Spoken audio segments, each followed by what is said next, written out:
Hi friends, ఈరోజైతే మనం ఎంతో టేస్టీగా ఉండే ఆలు కుర్మా అయితే ఈరోజైతే చూద్దాము. రోటీస్ చపాతీలోకి కానీ చాలా టేస్టీగా ఉంటుంది. తయారైతే చేసుకుందాము. ముందుగా స్టవ్ వెలిగించుకొని పెనం అయితే పెట్టుకొని కొంచెం నూనె, అలాగే కొన్ని ఆవాలు, అవి కొంచెం వేగిన తర్వాత ఉల్లిపాయలు వేసుకొని కొంచెం అవి ఎర్రగా వచ్చిన తర్వాత ఎర్రగా వచ్చేదాకా కలుపుకోవాలి. కొంచెం కరివేపాకు,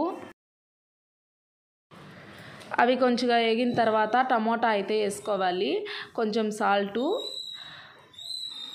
సాల్ట్ వేసుకొని కలిపేసుకునేసి మూత అయితే పెట్టుకునేద్దాము. ఇది కొంచెం వేగిపోయిన తర్వాత ముందుగానే నేను 3 ఉల్లగడ్డలు ఉడకపెట్టుకొని దాన్ని బాగా స్మాష్ చేసి పెట్టుకున్నాను.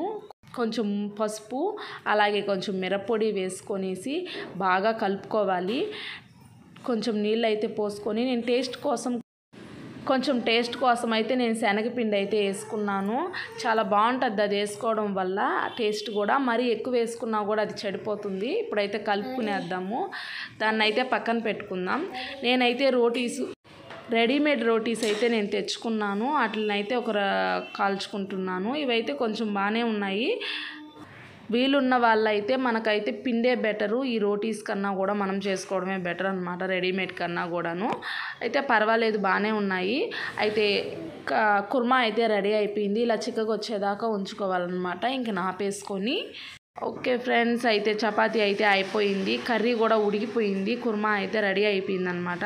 చాలా స్మూత్గా అయితే వచ్చాయి. చపాతీ అయితే బాగున్నాయి, కర్రీ అయితే చాలా బాగుంది. మీరు ట్రై చేయండి.